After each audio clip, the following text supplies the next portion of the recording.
selamat berjumpa lagi di Aijilah PA Online bareng Alkitab dengan saya Yudo. Malam ini hari Senin 5 Mei 2025 kita memasuki tema yang baru, yaitu tema amanat agung, dan topik yang pertama pada bulan ini kita akan membahas tentang hati yang penuh 35 sampai 38. Dan seperti biasa saya nggak sendirian, saya juga nanti akan bersama dengan Kak Roma sebagai host juga, dan dengan teman-teman kita yang akan menggali bersama-sama dengan kita, yaitu Kak Salomo dan juga Kak Erna. Ya, ini ada Kak Roma ya. Selamat malam Kak Roma. Halo, selamat malam Kak Yudo dan teman-teman AYO-PA semuanya.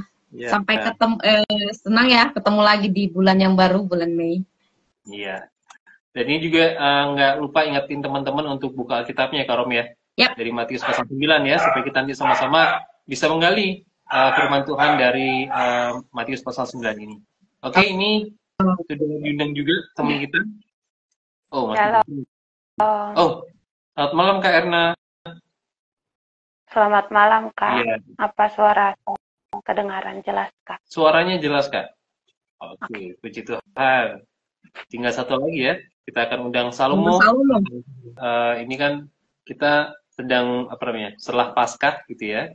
Kita juga menghayati tentang perintah Tuhan ya, amanat agung ini ya. Dan kita sekali lagi seperti yang sebelum-sebelumnya kita akan mulai dari topik per topik sehingga nanti kita bisa mendapatkan pengertian lebih mendalam lagi tentang amanat agung yang biasanya kita tahu cuman sekedar kayak mungkin di permukaan ya kita tahunya amanat agung berarti pergi bermisi atau pergi pelayanan kemana gitu. Tapi kita akan mulai dari hati yang berbelas kasihan dari Matius 9 ayat 35 sampai 38 ini ya. Oke, ini lagi betul dari gimana? Ya, benar Kak Yud, benar. Lanjut. Oke, soalnya ini aku lihat dari sini ke Erna itu buffering gitu videonya. Tapi Kak Erna bisa kelihatan jelas tempatnya Kak Roma? Iya, kelihatan jelas Kak. Suara juga kelihatan kedengaran jelas. Oke. Iya, ini ada. Oke. Selamat malam, Salomo. Malam, Pak. Iya, selamat malam. Kita berarti sudah lengkap ya? Benar. Oke, ini sudah lengkap semuanya. Iya. Oke, mungkin bisa langsung perkenalan Kak Rom ya? Ya. Ya, bisa kenalan dari Salomo dulu. Setelah itu nanti lanjut ke Erna. Baik. Halo semuanya, perkenalkan namaku Salomo Agung Adrianto Remunata PA, atau bisa dipanggil Salomo. Sekarang aku tinggal di Solo, magang di Solo. Gerejaku di GKPB Air Hidup Banyupo di Bali, dan pelayananku di gereja tersebut sebagai tim multimedia. Ya, oke. Thank you Salomo. Ya. Halo semuanya, perkenalkan nama saya Erna Vina Pelmelai, asal dari Ambon, tapi sekarang stay-nya di Bandung dan melayani di gereja GKKI Bandung, Gereja Kasih Kristus Indonesia, dan melayani di bidang PAU, PAW, dan sekolah minggu. Wow, jadi ini dua-duanya pelayan Tuhan yang aktif di gereja berarti ini ya? Iya. Nah, Oke, Salomo sudah kembali, sudah ke Detect Live, jadi kita akan jalan terus ya berarti ya, sudah oke. Oke, kita berarti akan kasih tahu nih, Alkitab nih Kak Roma. Iya, jadi teman-teman di sini yang sudah pernah ikut Alkitab bisa kasih kesannya ya, karena kita udah jalan hampir 4 tahun gitu ya. Tetapi bagi teman-teman yang pertama kali bergabung, kita terus mengingatin bahwa Alkitab ini adalah satu seri pendalaman Alkitab yang akan kita gali, yaitu dari pasal-pasal yang terkenal. Makanya kita sebut sebagai pasal yang top dari sudut pandang yang baru dengan cara yang relevan, fun, dan juga pastinya menyenangkan karena kita lakukan melalui Instagram seperti ini, gitu ya. Dan di dalam Alkitab ini juga kita memiliki satu metode yang kita pakai dalam belajar Alkitab, namanya sesuai dengan nama yayasannya ya, yaitu SABDA, Sabda. Itu singkatan dari simak, analisa, belajar, roh diskusi, dan juga aplikasi. Nanti teman-teman silakan bisa masuk ke situsnya dan bisa belajar apa sih metode SABDA ini, karena sangat banyak sebenarnya metode belajar Alkitab gitu ya. Teman-teman bisa pakai metode apapun untuk bisa memahami pendalaman firman Tuhan. Oke. Nah, malam hari ini kita akan segera saja mulai karena Salomo dan Erna sudah perkenalan. Dan pastinya yang tetap stay, saya Roma dan juga Kak Yudo sebagai host yang akan memandu acara pada malam hari ini ya. Kita akan memulai dalam doa pembukaan. Silakan Kak Yudo bisa membuka dalam doa. Iya, baik. Mari kita berdoa, teman-teman. Bapak Surgawi, terima kasih malam hari ini Engkau menghantar kami anak-anakmu untuk bertemu lagi dalam PA online bareng di Alkitab. Tuhan, kami ucap syukur untuk teknologi yang Tuhan beri, kami ucap syukur untuk waktu yang Tuhan beri, kami ucap syukur juga untuk firman yang Tuhan beri bagi kami, sehingga kami malam hari ini bisa menggali berkat-berkat dan juga pelajaran-pelajaran penting dari firman Tuhan. Kami mohon Tuhan menjaga kami dan juga device yang kami gunakan dan juga jaringan dan juga listrik. Apapun itu yang kami gunakan Tuhan, biarlah kami bersama-sama bisa menggali firman Tuhan. Kami saling diperkaya oleh firman Tuhan, saling mengkayakan, dan juga kami bertumbuh dalam firman Tuhan dalam kehidupan kami hari lepas hari. Kami ucap syukur Tuhan, dan kami menyerahkan seluruh waktu ini dalam tangan Tuhan. Kiranya Tuhan menopang live malam hari ini dengan kuat kuasa-Mu sehingga semua berjalan dengan lancar. Kami telah berdoa. Terima kasih Tuhan Yesus. Amin. Amin. Tadi kayaknya sempat jaringan Kak Yudo terputus ya, atau di tempat saya aja? Gimana di Erna sama Salomo? Kalau dari saya doa aman saja. Oke, berarti di tempat saya. Oke. Semoga semuanya aman hari ini ya. Oke. Nah, teman-teman, seperti Kak Yudo tadi bilang ya, hari ini kita belajar dari Matius pasal 9, kita hanya akan buka 4 ayat. Tetapi karena tema bulan Mei ini adalah amanat agung, itu masih berkelanjutan dengan tema April yang kemarin jalan salib. Jadi kita akan sedikit membahas tentang apa sih itu amanat agung gitu ya. Arti amanat sendiri pasti tahu semua ya, amanat itu satu perintah, satu tugas yang harus dijalankan. Karena biasanya orang yang akan meninggal itu kasih biasanya petua-petua gitu kepada orang yang masih itu satu amanat yang nggak enak kalau nggak dijalankan gitu. Jadi sebuah otoritas yang diberikan. Dan serta arti agung itu sendiri artinya besar, mulia ataupun luar biasa gitu ya. Jadi amanat agung kalau dilihat secara harfiah aja di sini satu perintah yang harus dikerjakan karena perintah ini adalah perintah yang agung, perintah yang besar gitu ya. Nah kalau kita lihat amanat agung itu memang tercatat nggak secara eksplisit gitu, tapi maknanya itu ada di Perjanjian Baru ketika Yesus akan naik ke surga dan dia memberikan satu perintah kepada para murid untuk bisa memberitakan firman Tuhan, memberitakan Injil ke segala bangsa gitu. Tetapi konsep atau prinsip dari amanat agung ini sendiri sebenarnya sudah ada dari Perjanjian Lama, bukan hanya sekedar Perjanjian Baru, di mana kita lihat Tuhan sebenarnya juga mau bahwa Injil keselamatan atau misi Allah itu juga nyampe ke semua bangsa. Makanya ketika Tuhan panggil Abraham, dia bilang bahwa Tuhan berjanji gitu ya, melalui Abraham semua bangsa akan diberkati. Ya memang dalam waktu itu adalah konteks dekatnya itu adalah bangsa Israel, tetapi konteks jauhnya itu lebih ke semua bangsa-bangsa yang ada di permukaan bumi gitu. Jadi itu adalah satu misi Allah yang bisa dikatakan sangat luas sifatnya gitu ya, untuk bisa menceritakan perintah Allah, yaitu memperkenalkan misi atau Injil kepada dunia dan pastinya mengenalkan mereka kepada penyelamat, yaitu di dalam Yesus Kristus.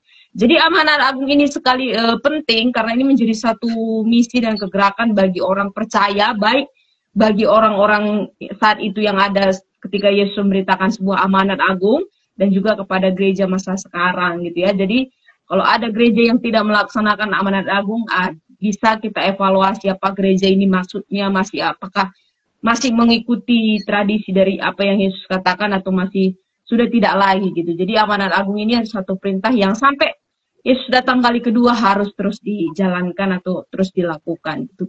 Ya. Mungkin ada tambahan dari Kak Ibu? Aku akan langsung jelasin aja tentang kitab Matius ya Kak ya. Jadi kitab Matius ini adalah ditulis oleh rasul atau rasul murid Yesus, Matius.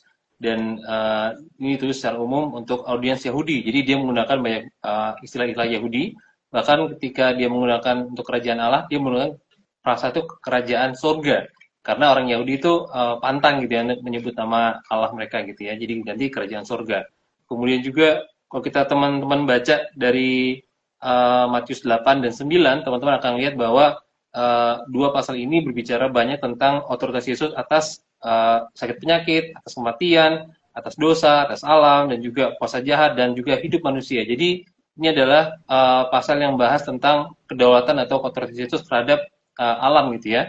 Kemudian yang kalau kita teman-teman baca dari ayat yang 9, pasal 9 dari atas sampai ke bawah, teman-teman akan menemukan bahwa pasal ini tuh menyoroti pelayanan Yesus kepada orang banyak gitu. Dia menunjukkan belas kasihan kepada banyak orang dalam berbagai cara. Kalau kita melihat ada orang lumpuh disembuhkan, anak kepala rumah ibadah yang mati dibangkitkan, kemudian perempuan yang sakit pendarahan disembuhkan, kemudian seorang bisu disembuhkan dan lain sebagainya.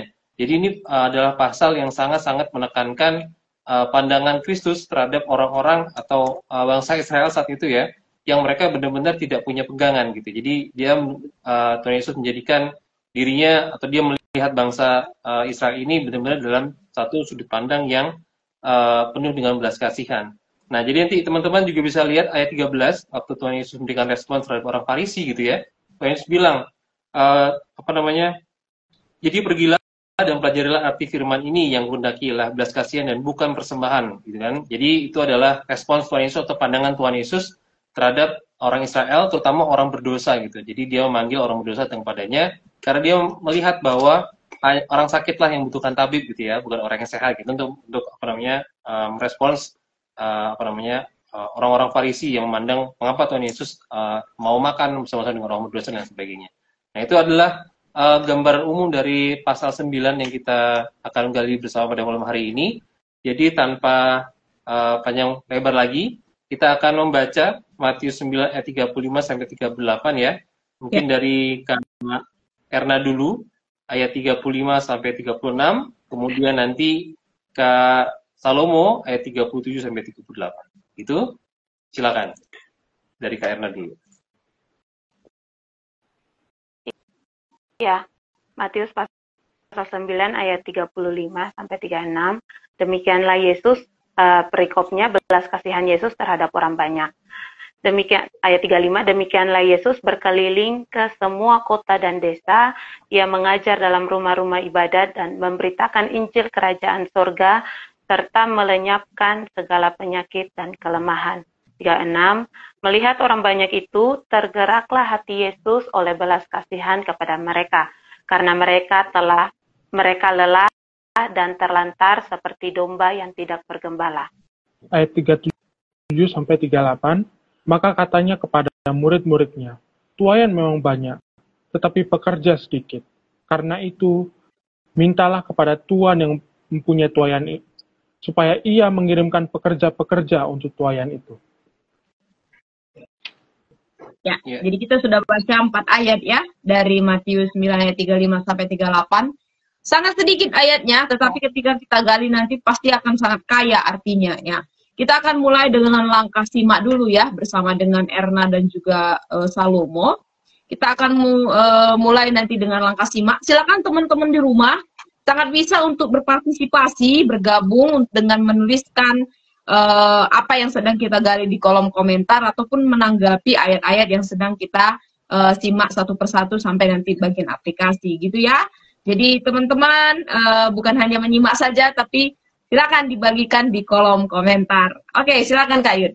Oke, ini saya bertanya untuk Kak Erna dulu ya. Oke, dari mempelajari ayat yang 35, kemana dan apa saja yang dilakukan oleh Yesus? Silakan Kak. Iya, tadi kan kita sudah baca ya teman-teman. Di ayat 35, sekali lagi saya ulang ya. Demikianlah Yesus berkeliling ke semua kota dan desa. Ia mengajar dalam rumah-rumah ibadat dan memberitakan Injil kerajaan surga serta melenyapkan segala penyakit dan kelemahan.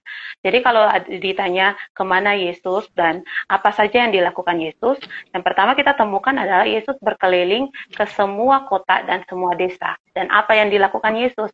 Ia mengajar di mana? Mengajar di dalam rumah ibadat. Kemudian ia memberitakan Injil kerajaan surga. Kemudian ia menyembuhkan segala penyakit dan kelemahan.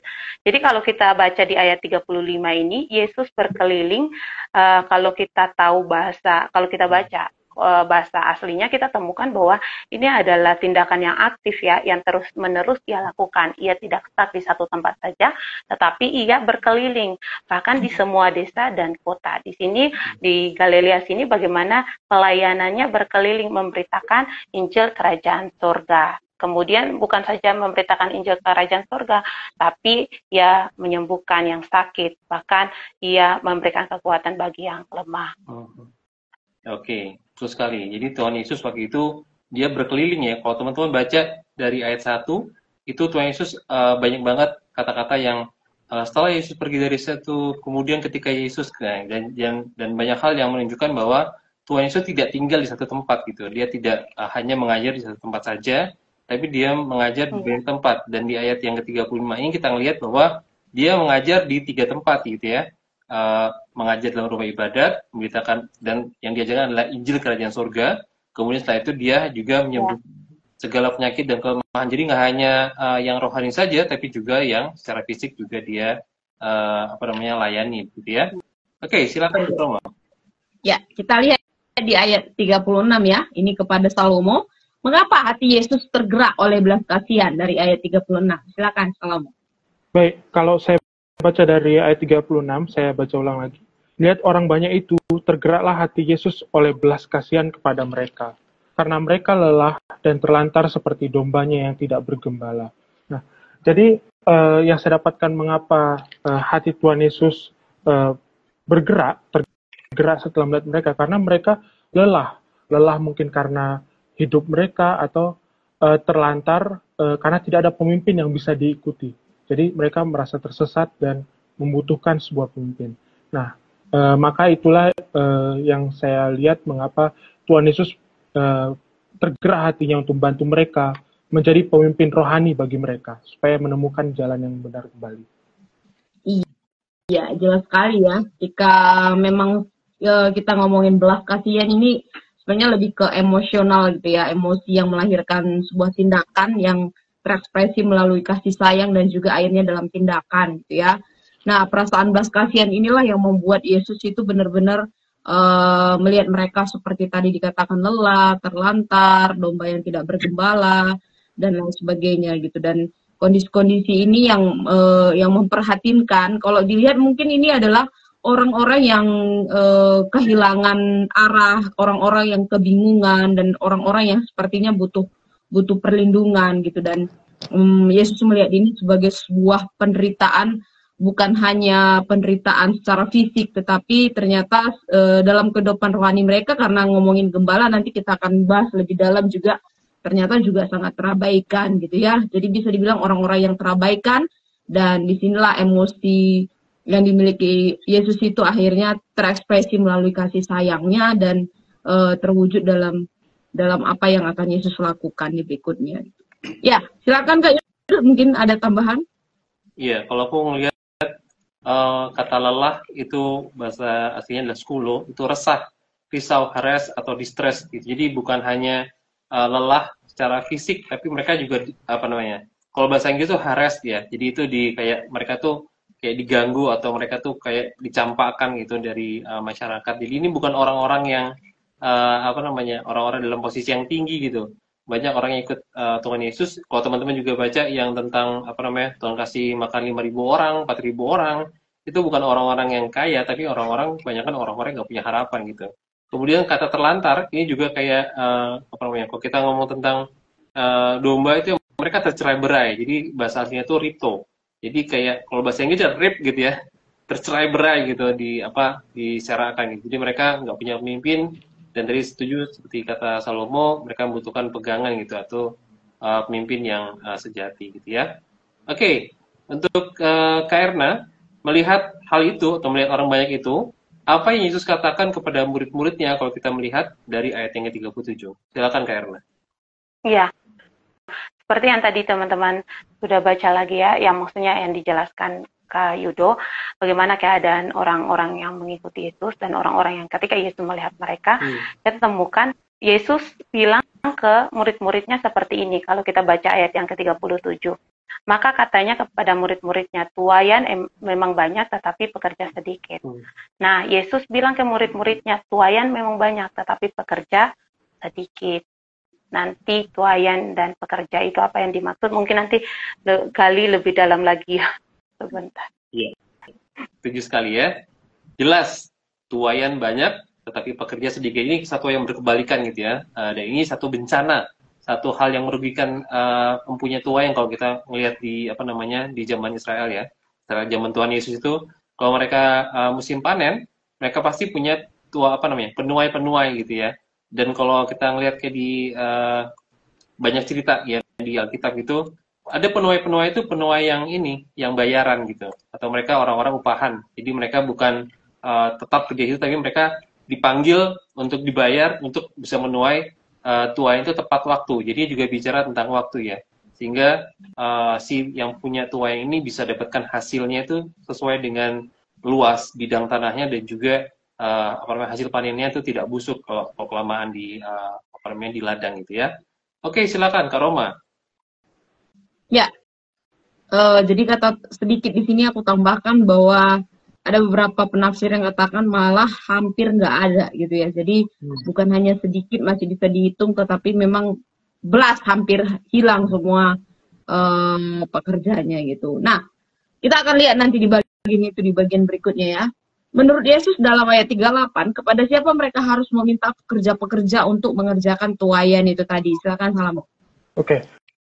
Kalau kita baca lagi ayat 38, karena itu mintalah kepada Tuhan yang punya tuayan, supaya ia mengirimkan pekerja-pekerja untuk tuayan itu. Nah, menurut saya, tuayan itu bisa direferensikan kembali sebagai kita, umat Tuhan, umat dari Tuhan. Maka Tuhan di sini adalah Tuhan. Nah, kalau kita baca mungkin di versi AYT, seingat saya, Tuhan itu adalah Tuhan. Jadi, kalau kita meminta pekerja-pekerja untuk tuayan tersebut, maka kita mintalah kepada Tuhan. Kita dengan cara berdoa. Nah, itu mungkin yang saya dapatkan dari ayat 38. Iya, jadi benar sekali ya. Kadang memang Matius membangkit dua kata ini secara bersamaan gitu ya. Entah itu Tuhan, entah itu Tuhan. Kurios itu yaitu pemilik gitu ya, dari pemilik atau pengatur segala sesuatu. Dan seringkali dalam banyak perumpamaan Yesus juga dia sering mengatakan tentang ada Tuhan dan ada ada hamba-hambanya gitu ya. Ada pemilik ini adalah Tuhan dan ada hamba-hambanya ini adalah manusia biasa yang menjadi pekerjanya gitu ya. Jadi di sini Yesus mengembalikan semua apa yang kurang itu kepada siapa ya pemiliknya gitu ya, yaitu Tuhan sendiri, dan dia juga yang akan mengatur segala sesuatunya dalam pekerjaan yang masih kurang ini gitu. Jadi setuju dengan Salomo ya, semua harus dimulai dengan doa, kata meminta di sini ya. Jadi doa itu menjadi satu solusi. Jadi bukan cuma sekedar ngomong, tetapi tidak ada tindakan berdoa bagi panenan-panenan atau tuayan-tuayan yang sangat banyak ini tadi gitu, dimana pekerjaannya juga cuma sedikit gitu. Ya, silakan Kak Yud, mungkin ada tambahan? Iya, aku tadi apa namanya waktu menggali ini menarik itu kata mengirimkan gitu ya, itu kata aslinya itu ekalo. Jadi kayak ekbalo, itu seperti ada sense itu mendorong dengan kuat atau mengutus atau memerintahkan. Jadi satu tindakan dari Tuhan itu adalah mendorong atau mendorong dengan kuat orang-orangnya untuk datang kepada ladang itu untuk bisa menuai. Jadi benar-benar satu tindakan yang drastis gitu ya, bukan sekadar mengirim atau menyuruh orang yang mau nggak mau gitu. Tapi ini didorong, jadi ada satu kesan bahwa itu satu dorongan yang sangat kuat gitu ya. Oke, kita akan masuk ke bagian yang kedua ya teman-teman ya, yaitu analisa. Kita akan meneliti lebih dalam bagian ini ayat per ayat dan juga nanti bisa lebih dalam lagi, bukan sekadar ayat di atasnya tapi juga pengertian di bawahnya ya. Oke, untuk Kak Erna, Yesus memberitakan Injil Kerajaan Surga. Apa maksud dari Injil Kerajaan Surga ini? Silakan Kak. Iya.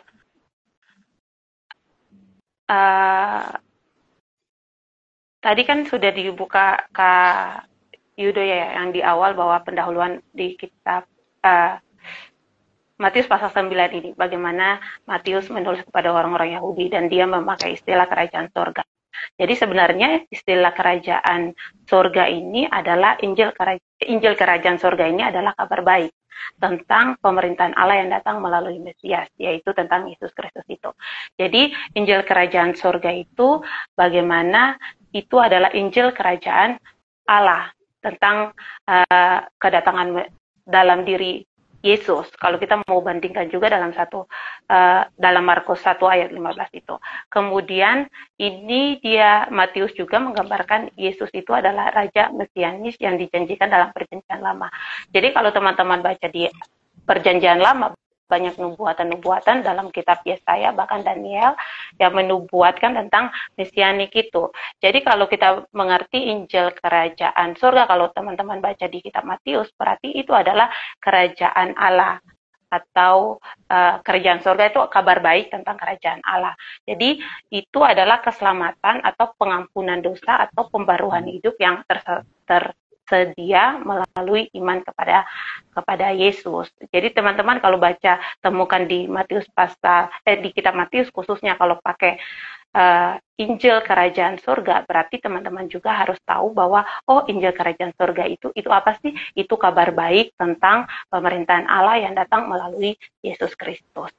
Iya. Mungkin itu Kak. Oke, lengkap banget ya karena ya. Jadi betul sekali, itu satu berita bahwa kerajaan surga itu sudah dekat gitu atau sudah datang gitu, dan itu jadi pengharapan ya, karena kita lihat banyak banget tuh Tuhan Yesus tuh menyapa atau dia bertemu dengan orang-orang, bukan orang-orang yang dalam posisi mereka baik-baik aja gitu. Dalam pasal itu kita ngeliat Matius, pemungut cukai gitu ya, orang-orang yang dalam pandangan orang zaman itu tuh mereka tuh musuh gitu, mereka tuh pengkhianat, orang-orang yang hidup dari penjajah gitu, dari mengambil uang rakyat mereka sendiri gitu. Tapi Tuhan Yesus justru ada bersama dengan mereka dan juga mengabarkan tentang kerajaan surga. Jadi ada pengharapan buat mereka, ada juga penerimaan buat mereka gitu ya, seorang nabi atau seorang guru yang besar seperti Yesus mau makan bersama-sama dengan mereka, itu satu kupikir satu penerimaan yang sangat luar biasa di mata orang-orang yang tertindas atau mereka yang ditolak oleh masyarakat gitu ya. Kak Roma ada tambahan? Ya, saya juga setuju ya bahwa Injil Kerajaan Surga, Kerajaan Allah memang penggunaan istilah di sini karena Matius memang sedang ngomongin ke orang-orang Yahudi gitu. Tapi yang dimaksud udah pasti Injil, namanya juga Injil ya, kabar baik gitu ya, atau misi Allah gitu ya, tentang Kerajaan Allah yang sudah dan sedang dan akan gitu ya. Jadi memang pengertiannya di sini ada 3 gitu ya. Yang sudah artinya pemerintahannya sudah datang ke dunia, di mana Yesus juga saat itu juga menyatakan tentang kerajaan surga, yaitu tentang tugas misi yang dikerjakan dan akan datang, itu berhubungan juga dengan kedatangan Kristus yang kedua kali gitu, ketika kerajaan surga secara genap itu dinyatakan pada waktunya nanti. Nah, ini ada satu pertanyaan nih dari Elan, apakah Yesus memberitakan Injil Kerajaan Surga itu juga termasuk memberitakan kabar keselamatan? Ya. Gimana teman-teman? Ada yang mau menjawab? Erna atau Salomo? Setuju? Setuju. Jadi betul ya, dari pertanyaan Kak Elan ini, Injil Kerajaan Surga, apa yang Yesus beritakan selama ia pelayanan di bumi? Ya iya, itu adalah kabar keselamatan yang ditawarkan. Benar, apalagi ya, karena memang misinya itu. Iya. Oke, nah sekarang kita akan lanjut ke gimana? Karena aku pikir juga dalam Matius 4 itu Tuhan Yesus bilang kan bahwa pesannya dia dalam khotbah itu kan bertobatlah gitu. Jadi kayak mungkin seruan untuk mereka memperbaiki hidup mereka di hadapan Tuhan ya, bukan hanya tentang soal kabar bahwa ada ada keselamatan dari Allah gitu, tapi mereka juga harus menyelaraskan diri dengan firman Tuhan gitu, bukan sekadar menerima gitu. Itu aja sih sama. Oke. Ya, kita lanjut ya. Siapakah yang dimaksud Yesus dengan domba yang tidak bergembala dalam nats ini? Silakan, Salomo. Baik, menurut saya domba yang tidak bergembala itu adalah orang-orang yang ditemui Yesus saat mengelilingi kota maupun desa tersebut. Jadi biasanya kan domba itu ada gembala, ada yang memimpin mereka, menunjukkan jalan ke arah yang benar siapa gitu. Nah, tapi Yesus melihat orang-orang tersebut tersesat arahnya kemana, hidup mereka tidak tahu kemana arahnya, mungkin mereka mengalami kesusahan atau mengalami tantangan lah, dan tidak punya seseorang yang bisa menjadi pegangan mereka, bisa itu pemimpin rohani atau pemimpin secara umum gitu. Nah, jadi yang saya dapatkan itu ya, domba yang tidak bergembala itu adalah orang-orang yang belum diselamatkan, yang belum diberi jalan yang benar, diberikan hidup yang benar itu seperti apa. Nah, Tuhan Yesuslah di saat itu bergerak untuk memimpin mereka, untuk memberikan mereka jalan yang benar. Itu sih analisa dari saya, Bu Roma. Okay. Jadi sudah coba dianalisa ya. Saya mau tanya pertanyaan lebih lanjut nih. Kalau di ayat kan dikatakan seperti domba yang tidak bergembala. Apakah mereka sungguh-sungguh tidak memiliki gembala atau sebenarnya punya gembala? Gimana menurut Salomo? Kalau menurut saya sendiri, mungkin ada beberapa orang yang punya pemimpin rohani atau pemimpin secara umum. Tapi seperti tadi lagi, mungkin pemimpin tersebut tidak memiliki belas kasihan kepada mereka, tidak terkoneksi lah satu sama pemimpin tersebut dengan orang-orang di bawah ini. Nah, jadi karena tidak ada koneksi tersebut, jadi mereka kayak, kok aku ditinggalkan oleh pemimpin tersebut, kok aku merasa dia tidak membantu aku sama sekali. Menurutku itu sih. Iya, jadi itu satu hal yang sangat mengenaskan memang sebenarnya waktu itu ya. Ketika Yesus ngomong itu kan kalau dalam konteksnya itu bukan hanya ke murid sebenarnya, pasti ada orang juga banyak di situ ya. Dan pasti ada juga, karena banyak juga ngomongin tentang debat-debat dengan para ahli Taurat dan para imam gitu ya. Mereka sewajarnya adalah jadi gembala mereka gitu ya. Mereka adalah gembala, mereka pemimpin, mereka pemimpin umat kok gitu. Tapi mereka melakukan tugasnya enggak sama sekali. Itu sebenarnya Yesus sedang memberitakan bahwa mereka sebenarnya punya loh, tetapi seperti tidak memiliki. Makanya Yesus kata seperti gitu. Mereka punya, tetapi sekali lagi benar kata Salomo, tidak ada belas kasihan, tidak peduli, tidak mementingkan umat. Mereka hanya mementingkan daging mereka, gimana mereka populer atau gimana mereka tetap dipandang bagus di hadapan orang-orang yang pemimpin-pemimpin tertinggi misalnya. Tapi kalau kepada orang-orang yang misalnya tersesat atau orang-orang pinggiran terabaikan itu tadi, ya apa mereka nggak peduli gitu ya. Jadi sangat-sangat keji sekali gitu kalau kita lihat dari ayat ini. Tetapi ketika Yesus bilang ketika mereka seperti domba yang tidak bergembala, sebenarnya pribadi Yesus juga sedang mengatakan, akulah sang gembala yang baik ya, di mana Yesus juga sebut itu juga di Injil lain di Yohanes pasal 10 gitu. Oke, mungkin ada tambahan atau kita lanjut? Lanjut aja ya, Korom ya. Ini untuk Kak Erna, saya kembali ke Erna. Yesus berkata, tuayan banyak tetapi pekerja sedikit. Nah, jelaskan apa yang dimaksud dengan tuayan dan siapa yang dimaksud dengan pekerjanya. Silakan Kak Erna. Iya, teman-teman, dalam ayat ini tuayan banyak tetapi pekerja sedikit. Nah, sebenarnya kata tuayan ini adalah metafora penghakiman di Perjanjian Lama kalau kita baca di dalam Perjanjian Lama. Dan kalau teman-teman baca dalam kitab Yoel pasal 3 ayat 13 itu teman-teman temukan di kata tuayan di situ sebenarnya arahnya kepada penghakiman. Tetapi di sini tuayan yang Yesus maksudkan, Yesus mengubah makna tuayan dari hari penghakiman itu kepada kesempatan. Makna tuayan yang tadi saya katakan, makna tuayan Yesus itu mengubah dari hari penghakiman kepada menjadi kesempatan untuk keselamatan. Jadi di sini dalam konteks tuayan ini merujuk kepada jiwa-jiwa yang siap untuk diselamatkan, orang-orang yang terhilang, orang-orang yang dipersiapkan Allah melalui karya Roh Kudus untuk menerima Injil. Dan kemudian ini menunjuk kepada panen rohani ya dalam pekerjaan misi kalau kita berbicara tentang misi. Kemudian kalau kita berbicara tentang pekerja, tadi saya katakan bahwa tuayan ya, sekarang pekerja. Nah, pekerja ini yang dimaksud dengan pekerja ini adalah mereka yang terlibat dalam pelayanan Injil. Mereka orang-orang yang memberitakan kabar baik. Entah itu mereka itu rasul, entah itu mereka penginjil, entah itu mereka guru, entah itu mereka pendeta, misionaris, atau bahkan semua orang-orang Kristen, orang-orang yang sudah percaya Yesus. Sebenarnya itu kita adalah pekerja, ya itu tugasnya adalah memberitakan Injil. Jadi pekerja itu termasuk semua orang yang percaya kepada Yesus. Seharusnya tugas itu. Kemudian pekerja itu bukan hanya mereka yang secara profesional melayani saja ya, saudara, teman-teman. Jadi kita harus memiliki stigma yang benar bahwa pekerja itu bukan orang-orang yang melayani di gereja saja atau orang-orang yang punya jabatan di gereja saja, tetapi seluruh gereja, seluruh tubuh Kristus yang dipanggil untuk menjadi bekerja, yaitu apa? Mengabarkan Injil Kerajaan Surga itu.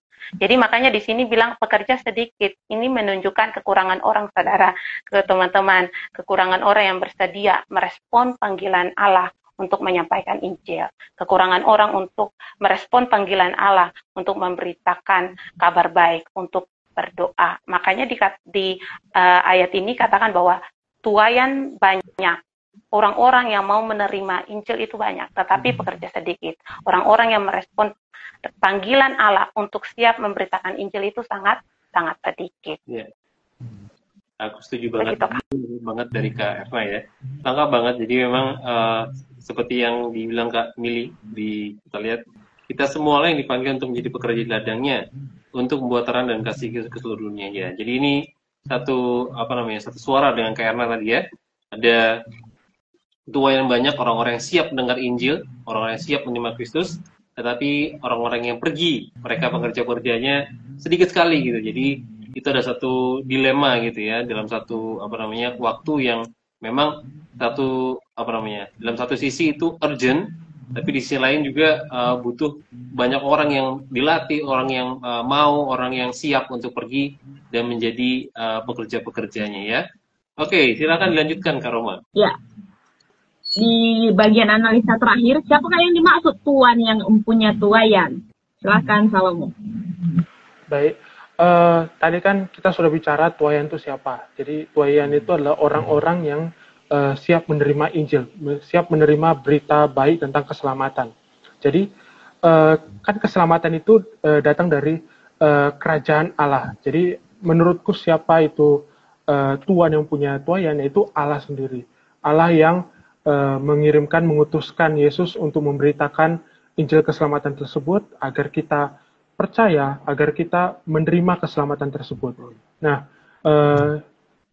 jadi lanjut dari itu, mengirimkan pekerja-pekerja untuk tuaian itu. Nah, kan tadi seperti yang saya bilang di sesi pertama tadi itu, supaya kita terus berdoa untuk diselamatkan, untuk dikirimkan terus-menerus pekerja-pekerja supaya makin banyak pekerja-pekerja untuk menggandeng, mengambil orang-orang yang siap menerima Injil. Jadi itu sih tuan yang mempunyai tuaian menurut saya.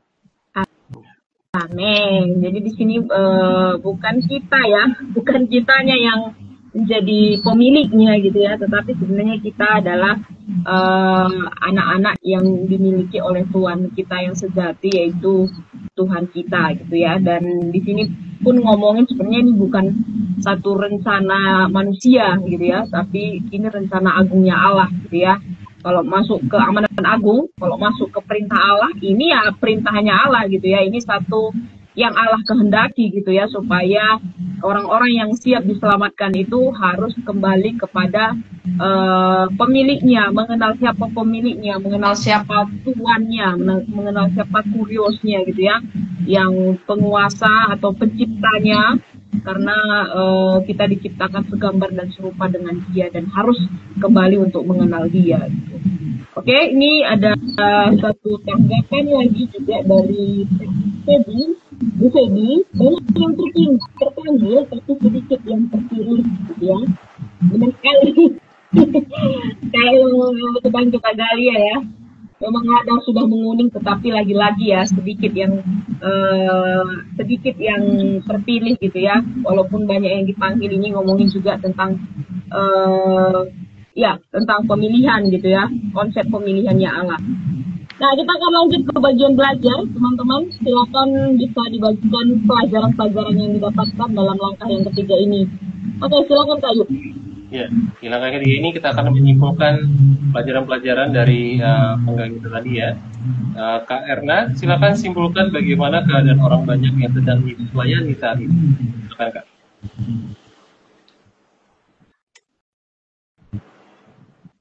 Halo, Kak Erna?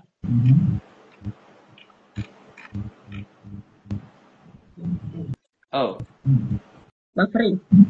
Buffering ya? Oke, mungkin bisa Kak Salomo dulu aja kali ya? Ya. Baik. Silakan Kak Salomo.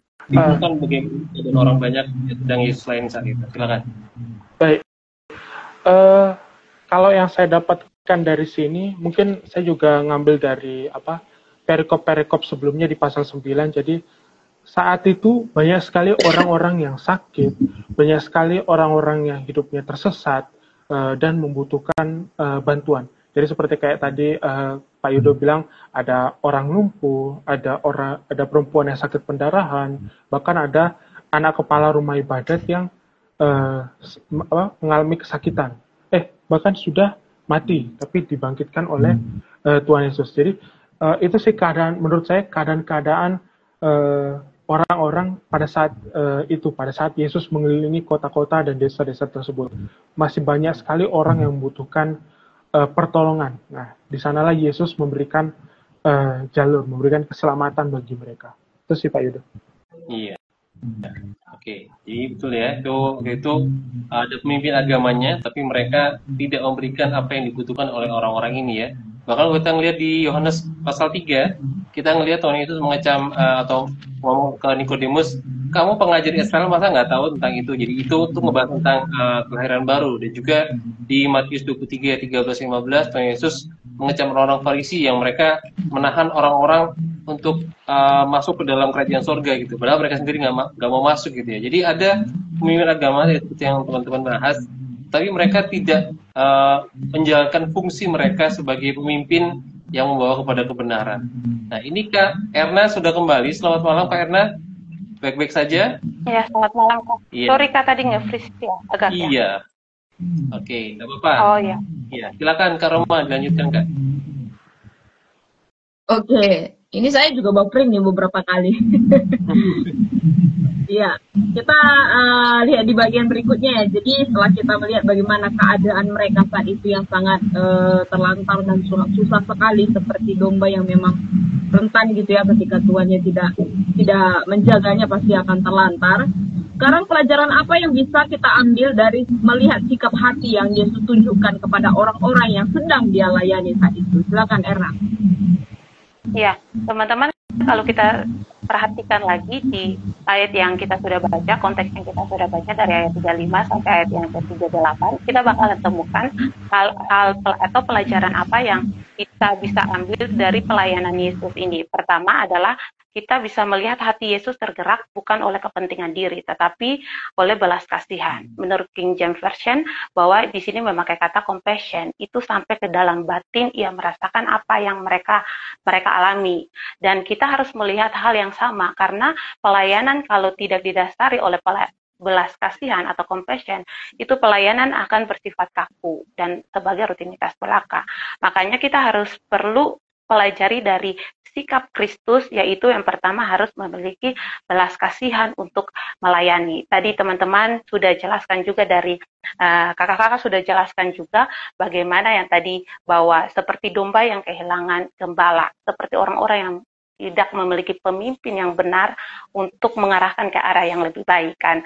Jadi kalau orang-orang yang tidak dapat diarahkan ke arah yang lebih baik, berarti mereka itu tidak mengetahui jalan kebenarannya seperti apa. Dan kalau kita lihat lagi teman-teman dari penjelasan awal, bahwa kita temukan bahwa semua manusia itu kan sudah berdosa. Dari maksudnya mereka kalau tidak menemukan kebenaran sejati, berarti itu mereka tidak mengenal pribadi Kristus, karena kebenaran itu hanya di dalam Kristus kan.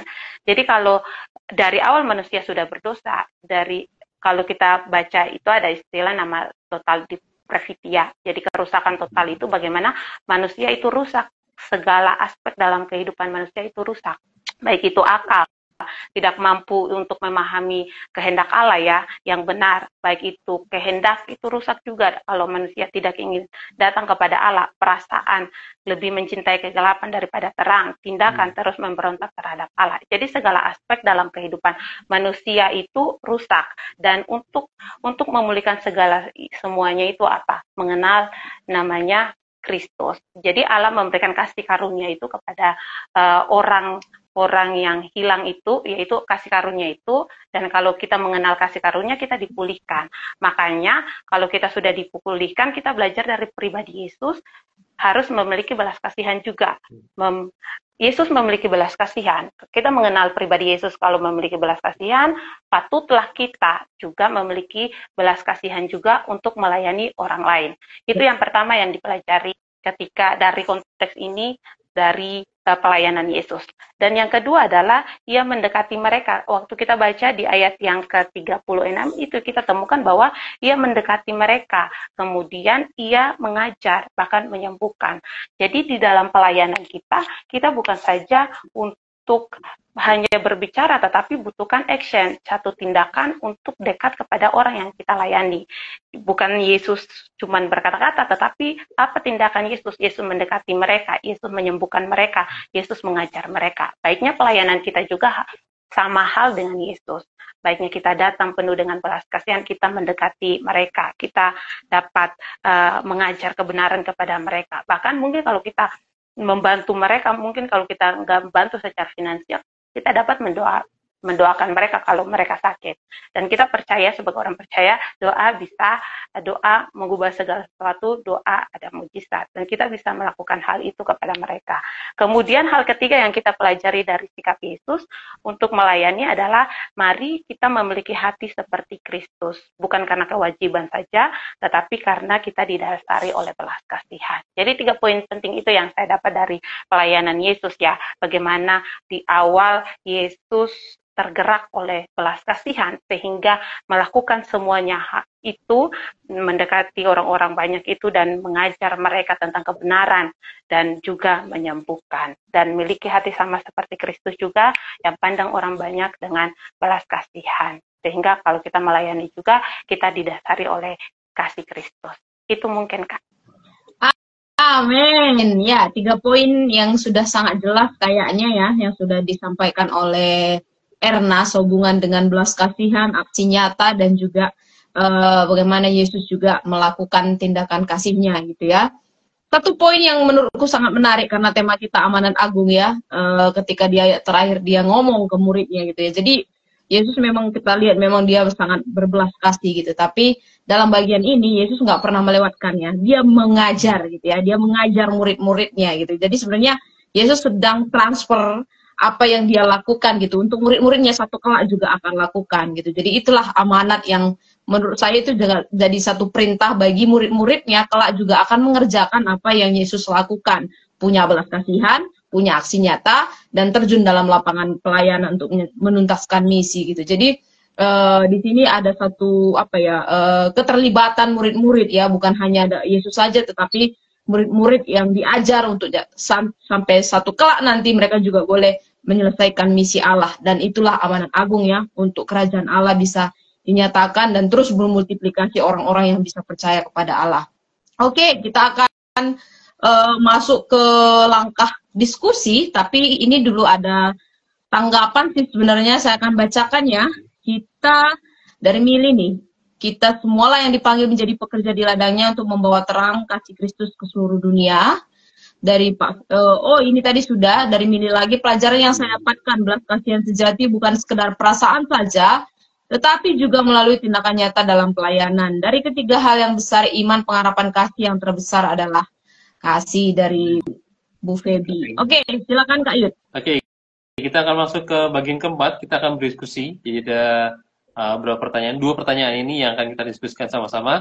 Teman-teman yang di live juga yang menonton sekarang ini, silakan teman-teman juga sharing. Nanti bagaimana pendapat teman-teman ya, boleh di-sharing di kolom komentar. Oke? Nah, kita masuk bagian keempat, bagian diskusi. Untuk Kak Salomo, adakah persamaan dan perbedaan yang Kak Salomo lihat tentang orang banyak yang ada saat itu dan juga saat ini? Silakan. Silakan di-unmute dulu ya. Baik, Pak Yudo. Kalau untuk persamaan yang saya lihat mungkin masih ada saja orang yang dalam mungkin kita sebut sebagai orang yang terlantar, orang yang masih belum tahu jalan yang benar mana, masih tersesat lah, bingung. Aku ngikut grup A atau ngikut grup B atau apa gitu. Dia masih bingung, dia masih tersesat dalam kehidupannya masing-masing, masih ya gitu. Persamaannya itu sih yang ku lihat dari Alkitab maupun zaman sekarang. Kalau untuk perbedaannya mungkin ke arah gimana kita menginjilkan, memberikan kabar baik kepada berbagai orang. Kalau di sini kan kabar baik atau Injil Kerajaan Allah itu kan baru disebarkan oleh Tuhan Yesus maupun murid-muridnya, rasul-rasulnya. Tapi sekarang dengan bantuan teknologi, dengan bantuan sekarang mungkin AI atau Instagram atau ya Instagram seperti live saat ini, itu bisa sangat membantu orang-orang yang masih bingung tentang Alkitab atau tentang kerajaan sorga, lebih gampang belajar, gitu sih yang saya dapatkan persamaan dan perbedaan. Ya, oke. Jadi ada persamaannya tadi terlantar ya. Kalau aku ngerasa juga ada terlantar bukan hanya secara rohani, tapi juga secara fisik juga. Masih banyak juga orang terlantar yang membutuhkan pengharapan juga, membutuhkan arahan dan juga penerimaan ya. Orang-orang yang belum mereka merasa ditolak oleh masyarakat, mungkin karena ekonomi atau mungkin karena perilaku mereka yang dianggap sebagai sama masyarakat dan sebagainya. Mereka juga membutuhkan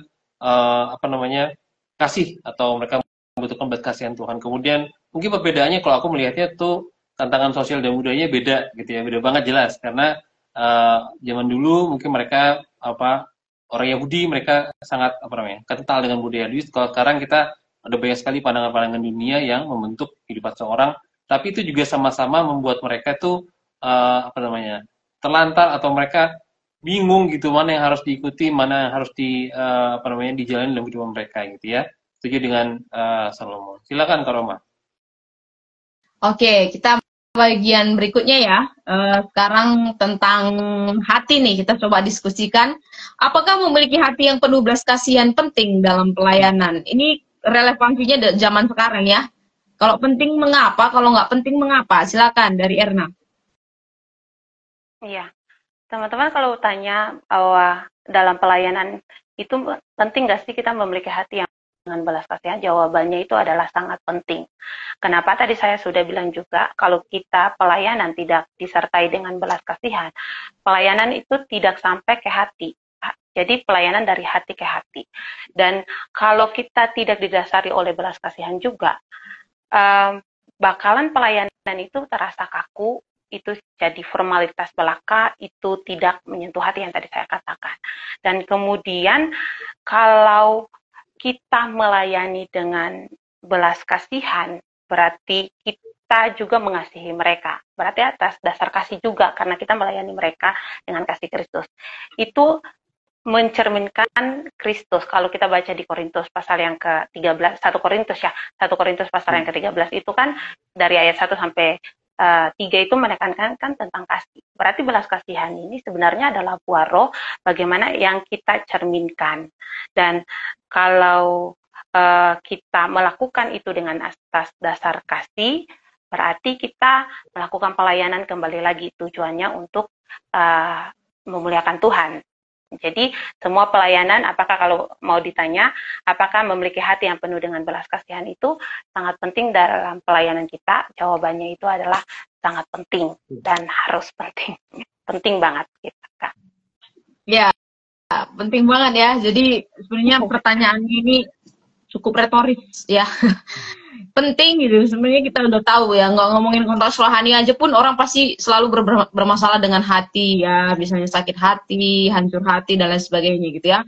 Jadi dalam kehidupan pelayanan pun benar sekali ya, hati ini kalau Amsal bilang ini adalah pusat kehidupan gitu ya, dari sana terpancar kehidupan gitu. Jadi ketika kita memiliki hati yang penuh belas kasihan, pusat hidup kita itu benar-benar ada Tuhan di sana gitu ya, ada Kristus yang menghandle segala sesuatu termasuk dalam pelayanan, sehingga kita melayani bukan atas egonya kita gitu ya, bukan atas kemauan, bukan atas kehendak pribadi sendiri gitu, tetapi benar-benar berdasarkan hati pelayanan yang Tuhan Yesus sudah teladankan juga bagi kita gitu. Jadi saya pikir di sini hati itu sudah menjadi pusat ya yang terutama gitu ya, bagaimana kita bisa melayani, bisa menyatakan juga kasih Kristus, juga mengatasi setiap hal-hal yang masih kurang juga gitu ya, karena bisa jadi dalam banyak aspek pelayanan kita seringkali merasa capek, merasa bosan, atau mungkin merasa ini hanya kayaknya nggak ada kemajuan atau stuck di situ-situ terus gitu ya. Tetapi ketika kita melihat sekali lagi yang berikan ini semua adalah Kristus gitu ya, melalui hati kita yang sudah dipulihkan gitu ya. Dan ini yang mendorong kita menjadi semangat baru setiap hari untuk kita juga akhirnya nggak lelah gitu ya, nggak lengah juga dalam setiap pelayanan kita gitu ya.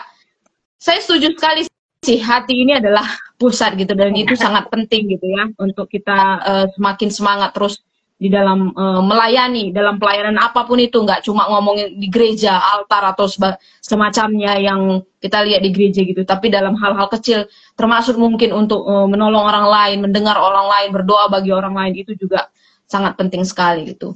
Ya, mungkin ada tambahan dari Kak Yudo? Iya, kalau aku sih penting banget tadi Kak Erna sempat nyebutin 1 Korintus 13 ayat 1 ya.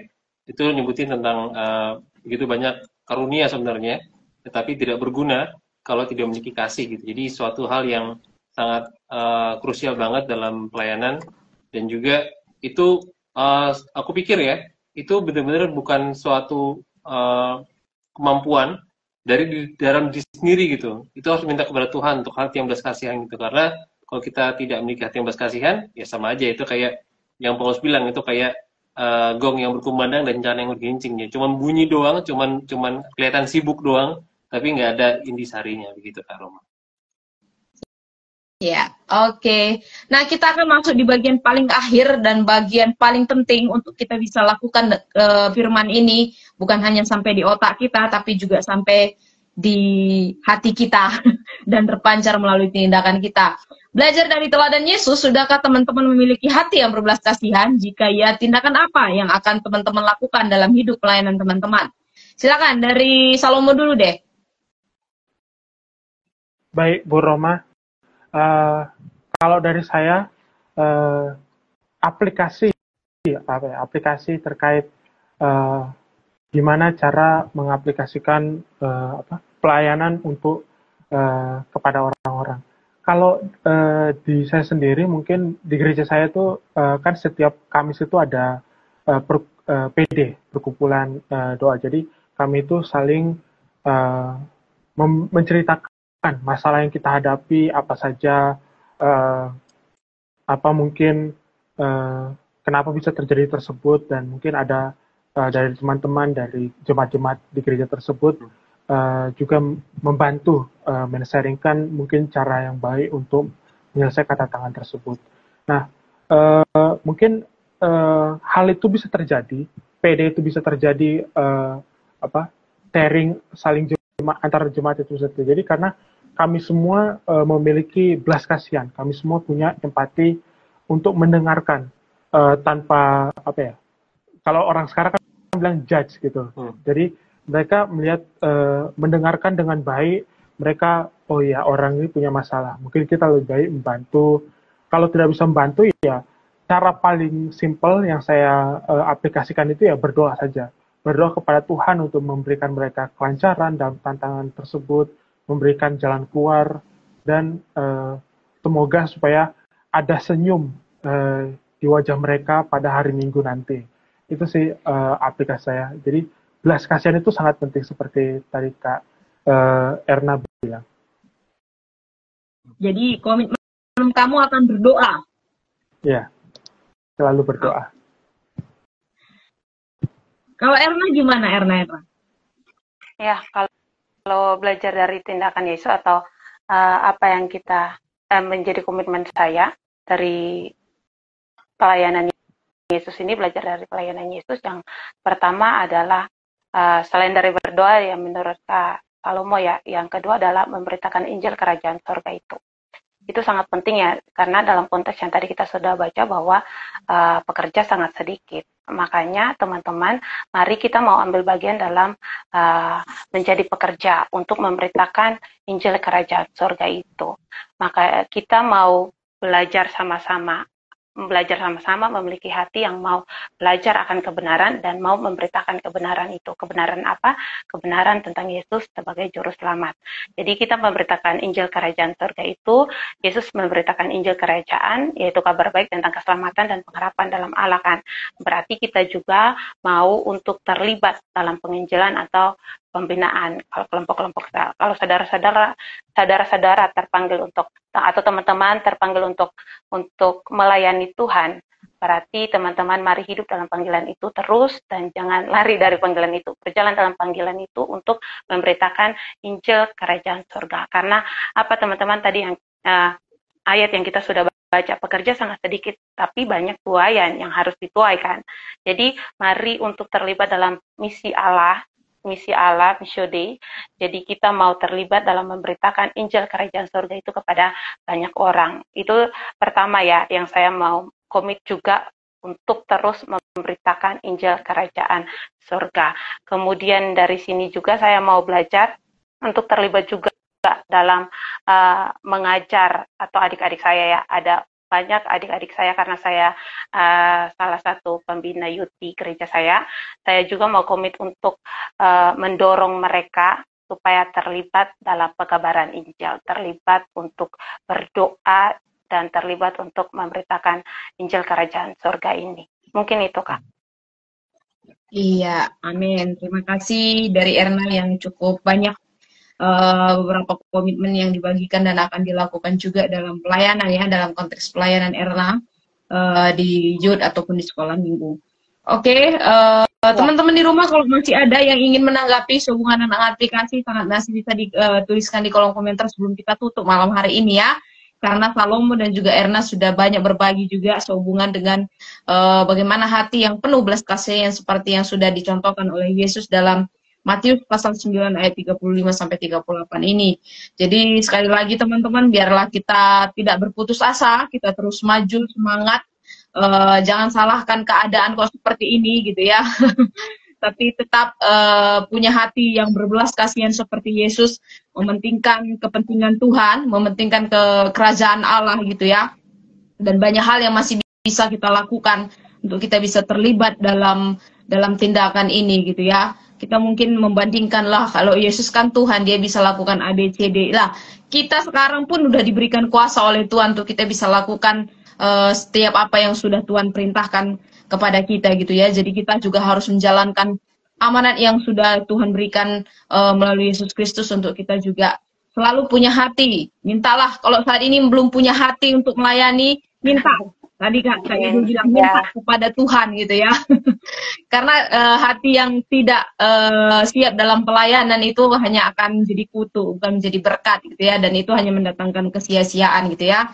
Kiranya teman-teman muda yang mengikuti malam hari ini juga bisa menangkap pelajaran atau tema penting yang sudah kita bagikan bersama dengan Salomo dan juga Erna. Oke, Kak Yudo akan memberikan kesimpulan kepada kita sebelum kita menutupnya. Iya. Kesimpulan saya dari PM malam ini, kita belajar banyak tentang hati Tuhan Yesus yang berbelas kasihan kepada orang-orang yang terlantar dan lelah gitu ya.